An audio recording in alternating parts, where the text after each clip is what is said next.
cooperation of many nations that have been achieved on the ice. So the reason for this Antarctic Treaty System is so that the information never gets out that there's an end to the Earth. They don't want you to know that. They don't want you to realize that Antarctica is not a continent to be inhabited. They want you to think that Antarctica is just some scientific region where we're just doing a lot of studies. We're just finding out how cold it can get here. Let's just figure that out first. No, what they don't want you to see the end. They don't want you to see that the world has ends. And I want you to turn to one more thing. Look at page number 9.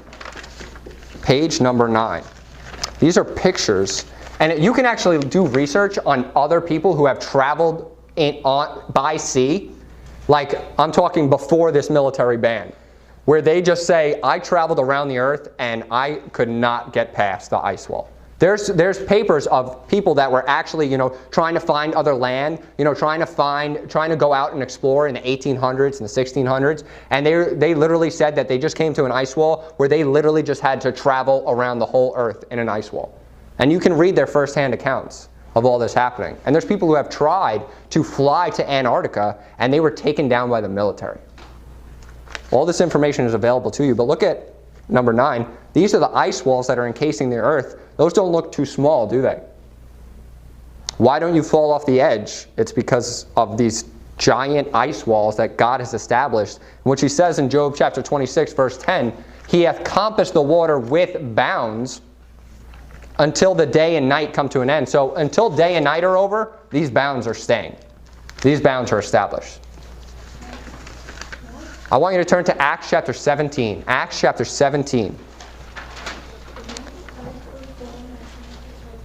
Acts chapter 17, we're going to look at verse 26. And this is a verse we use to kind of get rid of racism, because it says, and hath made of one blood all nations of men. Right? So we're all of one blood. But we don't look at the end of this verse.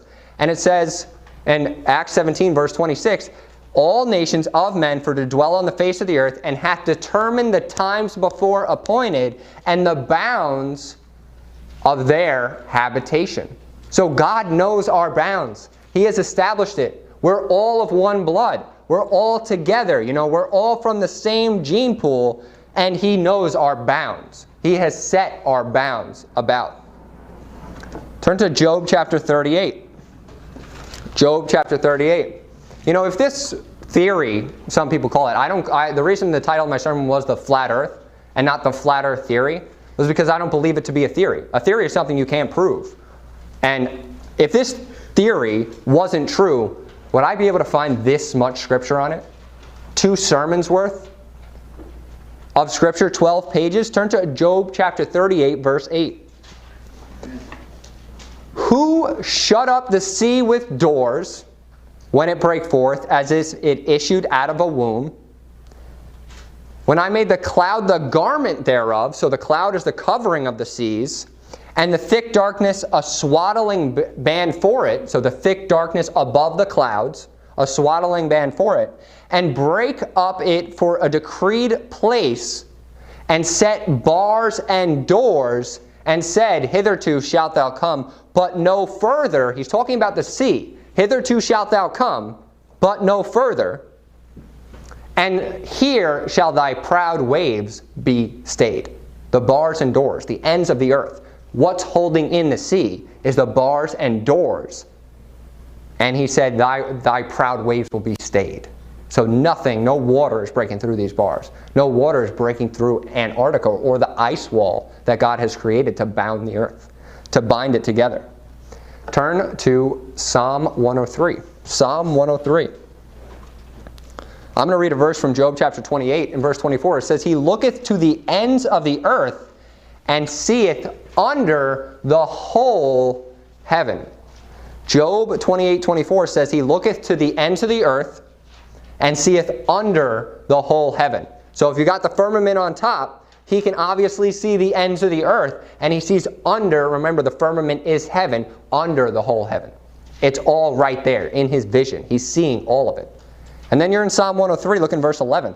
It says, for as the heaven is high above the earth, So great is his mercy toward them that fear him. So remember, as the heaven. In Genesis 1 verse 8, it says, the firmament is heaven. He called the firmament heaven. So as the heaven is high above the earth, so the firmament at the center is the highest point. Because remember, it's like a dome, a glass dome.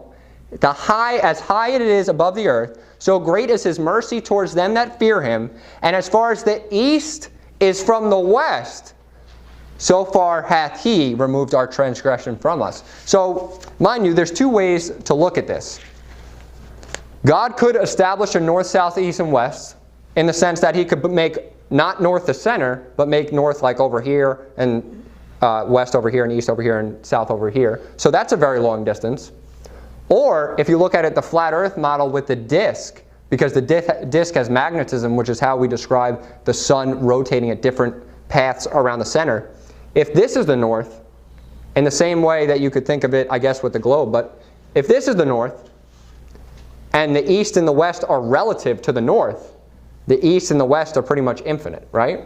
Because you're going from, if you're always traveling to the right in a circle, you're always traveling east, if you're looking at it that way. And if you're traveling this way, you're always traveling west in a circle around the north. Because remember, the north is the center, and we're talking about circles east to west. But also, if God's thinking that if God's way is that the north is up here, and east and west and south are here, at least that's a very far distance. Like, we know that for sure. So, but in the flat earth model, the north is the center because it helps with understanding magnetism, because the north pole is the center. That's why when your compass points north, it's pointing towards the center of the disk. So when a disk has magnetism, you think of north and south of the magnetism. The north is the center point of the disk, and then as you get farther out to the very outer spaces, the very outer ends, it's south. And that's how seasons work on a flat earth.